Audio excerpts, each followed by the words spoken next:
लीलावती देवी महिला महाविद्यालय के ऑनलाइन एजुकेशन में आपका स्वागत है। पिछली क्लास में हम लोग पढ़ रहे थे शिक्षा और समाज, जिसके अंदर हम लोग पढ़ रहे थे शिक्षा के प्रभावी कारक, जिसमें पिछली क्लास में हमने पढ़ा था शिक्षा के प्रभावी कारक के रूप में परिवार। इसके बाद आज हमें पढ़ना है समाज शिक्षा के प्रभावी कारक के रूप में, कि समाज किस प्रकार शिक्षा को प्रभावित करता है। आप सभी जानते हैं कि समाज शिक्षा का अनौपचारिक साधन है, किंतु सभ्य समाज द्वारा ही अच्छी शिक्षा की व्यवस्था की जाती है। जिस भी समाज में यह सोचने समझने की क्षमता होती है कि हमें अपने विकास के लिए शिक्षा की जरूरत है, उसी समाज में शिक्षा के लिए प्रयास किए जाते हैं और उसके परिणाम उस समाज को देखने को मिलते हैं। अब हम यहाँ पर देखेंगे किस प्रकार समाज शिक्षा को प्रभावित करता है और किस प्रकार शिक्षा के क्षेत्र में समाज अपना योगदान देता है। तो सबसे पहला पॉइंट है, समाज के स्वरूप के आधार पर बालकों में सामाजिक गुणों का विकास होता है। जिस भी समाज में हम रहते हैं, उस समाज का जो स्वरूप होता है उसके आधार पर बालकों में सामाजिक गुणों का विकास होता है। यदि उस समाज में सहयोग, परस्पर प्रेम की भावना पाई जाती है, वह एक दूसरे की मदद करते हैं, साथ ही उनमें परस्पर स्नेह की भावना है, तो वह बालकों में शिक्षा के माध्यम से देखने को मिलेगा, क्योंकि ऐसे ही गुणों का विकास, सामाजिक गुणों का विकास शिक्षा के माध्यम से किया जाता है। दूसरा है, समाज के स्वरूप के आधार पर ही शिक्षा का स्वरूप निर्धारित होता है। जिस प्रकार समाज का स्वरूप होगा, यदि समाज का स्वरूप प्रजातांत्रिक है तो शिक्षा का स्वरूप भी प्रजातांत्रिक होगा। यदि समाज का स्वरूप केवल एकाधिकार है या समाज में केवल एक तंत्र है, तो शिक्षा में भी वही व्यवहार दिखाई देगा। यदि वहां पर निरंकुश शासन है, प्रजातंत्र नहीं है, तो शिक्षा भी वैसी ही होगी। जिस समाज में जिस प्रकार का स्वरूप होगा, शिक्षा में उसी प्रकार का स्वरूप देखने को मिलेगा। इसके बाद है, समाज में रहकर बालक रीति रिवाजों एवं परंपराओं को सीखता है। समाज में ही बालक जो समाज के रीति रिवाज होते हैं एवं परंपराएं होती हैं उन्हें सीखता है और उन रीति रिवाजों एवं परंपराओं को सीखकर अपने व्यवहार में लाता है और उनका निर्वहन करता है तथा आगे की पीढ़ियों में उसे हस्तांतरित करता है। समाज आज भी बहुत ही महत्वपूर्ण कारक है, क्योंकि आज भी समाज में जो विभिन्न प्रकार की गतिविधियां हैं उन पर यदि हम ध्यान दें, तो यदि वहां पर समाज के उत्थान के लिए शिक्षा के क्षेत्र में नए प्रयोग करके कुछ अच्छे विचार शामिल किए जाते हैं, अच्छे गुणों, सामाजिक गुणों को शामिल किया जाता है, तो निश्चय ही उस समाज का उत्थान होता है, वह समाज विकास करता है। इसके बाद अब हम देखेंगे विद्यालय शिक्षा के प्रभावी कारक के रूप में। आप सभी जानते हैं कि विद्यालय शिक्षा का औपचारिक साधन है, जहां पर हम प्रत्यक्ष रूप से सीखने के लिए जाते हैं, प्रत्यक्ष रूप से पढ़ते हैं और पढ़ाते हैं। यह हमारा औपचारिक साधन है। सबसे पहले हम विद्यालय को समझेंगे। तो राष्ट्र की परिभाषा है, राष्ट्र के अनुसार विद्यालय वे संस्थाएं हैं जिनको सभ्य मनुष्य के द्वारा इस उद्देश्य से स्थापित किया जाता है कि समाज में सुव्यवस्थित और योग्य सदस्यता के लिए बालकों की तैयारी में सहायता मिले। हमारे जो विद्यालय होते हैं वह हमारे समाज के लिए, हमारे राष्ट्र के लिए कुशल नागरिकों का निर्माण करते हैं, जिससे हमारे समाज और राष्ट्र का विकास होता है। जब तक हमारे नागरिक योग्य नहीं होंगे या वह कुशल नहीं होंगे, तब तक हमारे राष्ट्र का निर्माण संभव नहीं है, विकास संभव नहीं है। अब हम देखेंगे कि विद्यालय शिक्षा के कौन कौन से कार्य हैं या विद्यालय द्वारा शिक्षा के क्षेत्र में कौन कौन से प्रयास किए जाते हैं, क्या क्या है उसके। तो पहला है, अपने समाज की संस्कृति का संरक्षण करना व हस्तांतरण करना। कोई भी विद्यालय उस समाज की संस्कृति संस्कृति का संरक्षण करता है और उसे हस्तांतरित करता है। इसका मतलब यह है कि विद्यालय में जो शिक्षक होते हैं वह समाज की जो भी गतिविधियां होती हैं उनको पाठ्यक्रम के माध्यम से छात्रों में लाते हैं। छात्र उसे सीखते हैं और उस व्यवहार को आगे बढ़ाते हैं। इस प्रकार से वह संस्कृति का संरक्षण करते हैं और हस्तांतरित भी करते हैं। जो रीति रिवाज, जो परंपराएं आज भी हम अपने व्यवहार में लागू किए हैं या जिसे हम मानते हैं, तो कहीं न कहीं विद्यालय द्वारा ही हमें प्रदान की गई है, विद्यालय द्वारा ही हमें सिखाया गया है। इसके बाद है छात्रों का समाजीकरण करना। विद्यालय छात्रों का समाजीकरण करता है।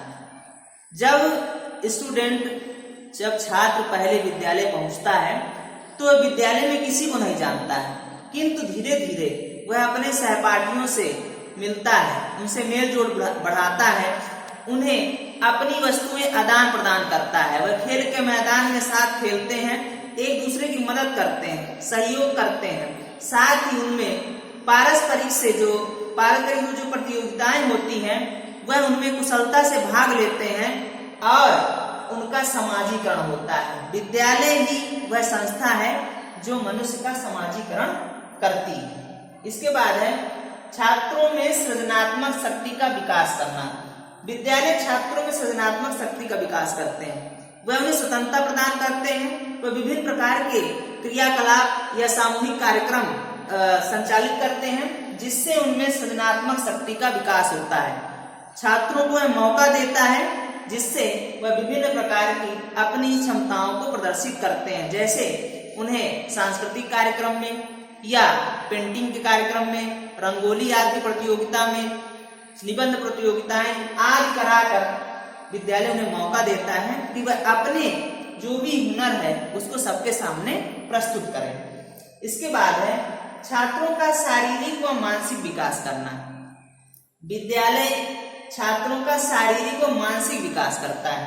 शारीरिक विकास के लिए विभिन्न प्रकार के खेल आयोजित कराता है जिसमें बालक भाग लेते हैं और शारीरिक रूप से वह विभिन्न क्रियाएं करते हैं जिससे वह हष्ट-पुष्ट होते हैं। साथ ही उन्हें किस प्रकार से स्वस्थ रहना है, किस प्रकार से स्वच्छ रहते हुए किस प्रकार से उन्हें पौष्टिक भोजन ग्रहण करना है, यह सब शिक्षा विद्यालय द्वारा ही प्रदान की जाती है। इसके साथ है मानसिक विकास। पाठ्यक्रम के द्वारा, विभिन्न प्रकार के अनुभवों के द्वारा छात्रों को जो मानसिक विकास किया जाता है वह विद्यालय द्वारा ही संभव है। इसके बाद है सामाजिक कुरीतियों व रूढ़ियों आदि का विरोध करना, विरोध करने की क्षमता का विकास करना।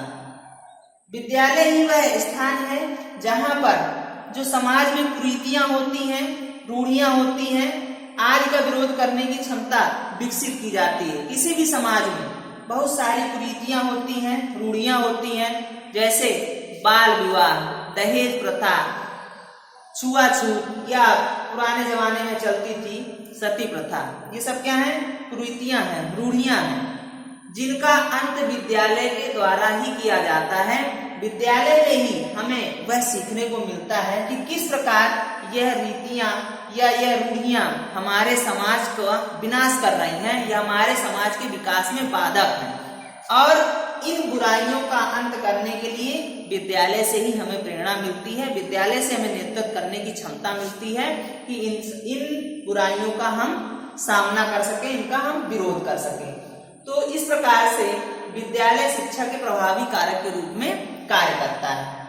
इसके बाद है राज्य।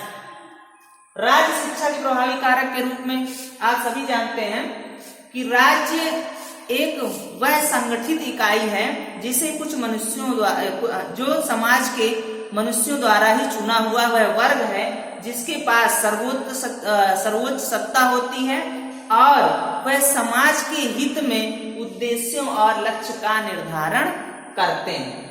अब हमें देखना है कि राज्य होता क्या है। जॉन डीवी के अनुसार राज्य जन समूह का संगठन है जो जनता की रुचियों के संरक्षण को अपने सदस्यों द्वारा ही प्रवाहित करता है। अर्थात मनुष्यों के समूह द्वारा कुछ व्यक्तियों को चुनकर उनके द्वारा उद्देश्यों और लक्ष्यों का निर्वहन करना उनका निर्धारण करना ही करने की शक्ति प्रदान करना ही राज्य का कार्य है। अब राज्य शिक्षा के प्रभावी कारक के रूप में क्या अपनी भूमिका निभाता है? तो राज्य भी शिक्षा का अनौपचारिक साधन है।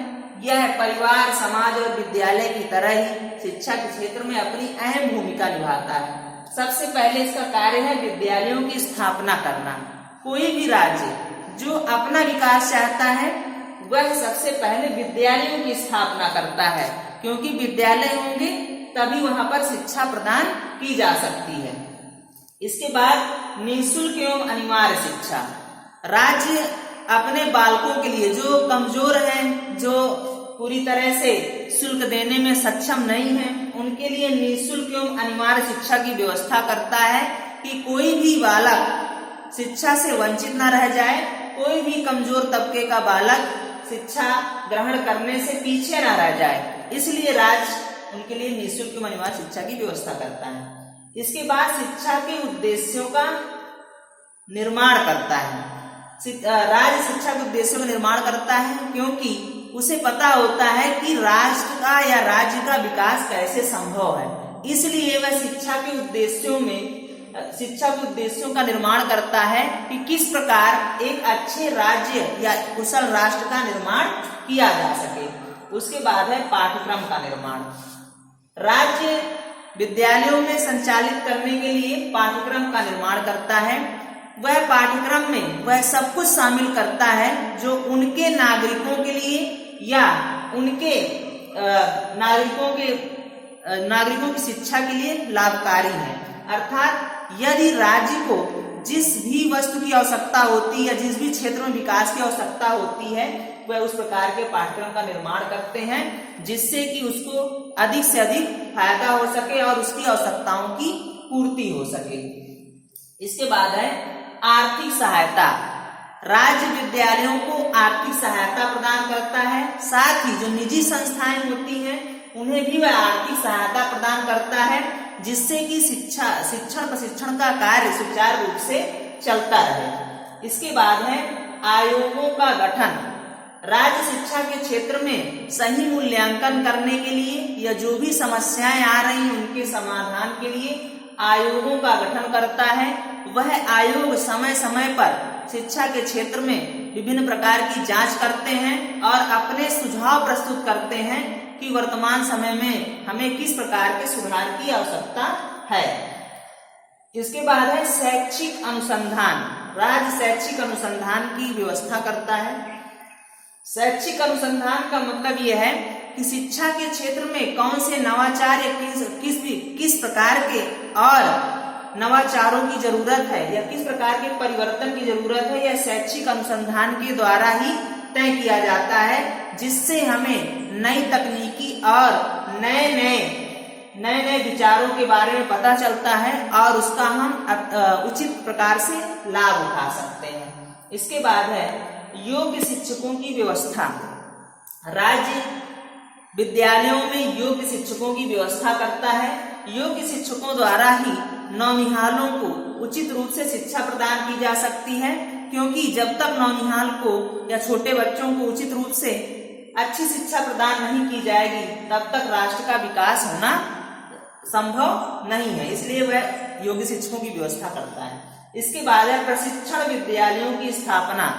राज्य प्रशिक्षण विद्यालयों की स्थापना भी करता है। प्रशिक्षण विद्यालय मतलब कि अध्यापकों की जहाँ पर ट्रेनिंग दी जाती है, वह विद्यालय जहाँ पर शिक्षण प्रशिक्षण का कार्य किया जाता है, राज्य इसकी स्थापना करते हैं। क्योंकि किसी भी राष्ट्र के या किसी भी राज्य के निर्माण में जब तक कुशल अध्यापक नहीं होंगे तब तक उस राष्ट्र का निर्माण संभव नहीं है, क्योंकि अध्यापक ही राष्ट्र का निर्माता होता है। इसके बाद है पांचवा बिंदु, शिक्षा के प्रभावी कारक के रूप में जनसंचार साधन। जनसंचार साधन भी शिक्षा को प्रभावित करते हैं। वर्तमान समय में जनसंचार के साधनों की भूमिका अहम हो गई है। जनसंचार साधनों में पुस्तकें, शैक्षिक रेडियो, शैक्षिक दूरदर्शन, कंप्यूटर, इंटरनेट, मोबाइल, विभिन्न शैक्षिक एप्स आदि शिक्षा को प्रभावित कर रहे हैं। आज यदि हम शैक्षिक रेडियो की बात करें तो जहां पर विद्यालय नहीं है, देश के कोने में दूर दराज जो लोग बैठे हैं उनको शिक्षा प्रदान करने के लिए शैक्षिक रेडियो द्वारा अहम भूमिका निभाई जा रही है। शैक्षिक रेडियो द्वारा उनको घर पर ही विभिन्न प्रकार की शैक्षिक जानकारी प्रदान की जा रही, जिससे वह अपना विकास कर सके, वह उस ज्ञान मतलब उस विषय में या उस क्षेत्र में अधिक से अधिक जानकारी प्राप्त कर सके।